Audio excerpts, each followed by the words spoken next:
Umakyat na po sa 50 ang bilang ng mga naka-admit sa San Lazaro Hospital dahil sa leptospirosis. Dumarami rin ang mga tinamaan ng sakit sa National Kidney and Transplant Institute na ngayon ay nasa 19 na. Nakatutok si Mariz Umali. Kinailangang sumailalim sa peritoneal dialysis ng 26 anyos na si Heartling matapos magka-leptospirosis. Hindi niya naiwasang lumusong sa baha dahil sa trabaho. Maglagnat, magsusuka, hindi ko kayang pumunta pa sa ospital pag. Ang 71-year-old na si Tatay Mario hindi lumusong sa baha pero nagka-leptospirosis pa rin. Hinala ng mga doktor, nagkaroon pa rin siya ng sakit dahil rat-infested ang kanyang tinutuluyan. Tinutulugan ko bago lipat kasi ko rin, marami. Bodega kasi dati Lagay ko nandun yung mga daga. Hindi naman po ako nakalusong sa bahay. Marami ako sugat Sa maalala ko, mayroon pala ako ingrown. Dito sa National Kidney and Transplant Institute, nasa 19 ang leptospirosis cases, kabilang ang 3 nadagdag sa nakalipas lang na 24 oras. Mula June 1, umabot na sa 5 ang nasawi sa NKTI.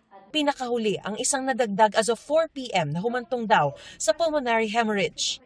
Karamihan late kasi, so dapat marirecognize din ng mga tao kung paano ba ang simptomas. Pag na-expose ka, pakiramdaman mo na sarili mo. If you feel unwell, meron kang lagnat, sumakit yung muscle, sumakit yung joints mo.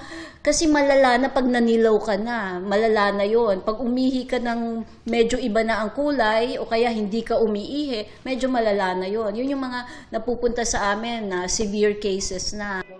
Ang 42 anyos sa si Reynalyn kailangan ng hemodialysis matapos magka-leptospirosis. May sugat siya nang lumusong sa baha ng 1 linggo.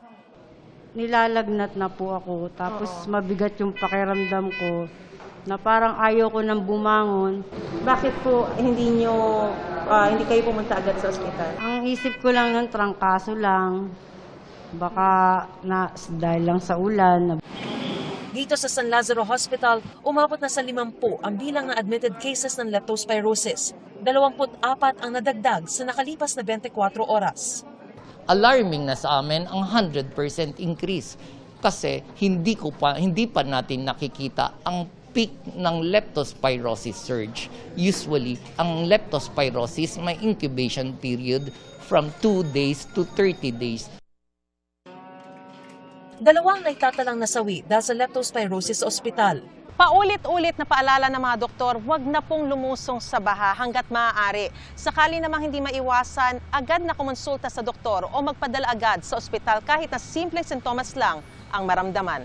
Ang leptospirosis kasi is a bacteria na kayang lunasan ng pag-inom ng antibiotic. Ayaw namin na pumunta sila sa ospital na severe na. Ang severe leptospirosis, inaatake ang mga vital organs ng katawan. Pag mild ang leptospirosis, lagnat, pananakit ng katawan at pamumula ng mata ang karaniwang sintomas.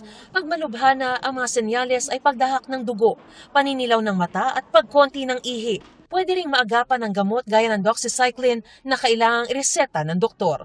Mariz Umali, Nakatutok, 24 Oras.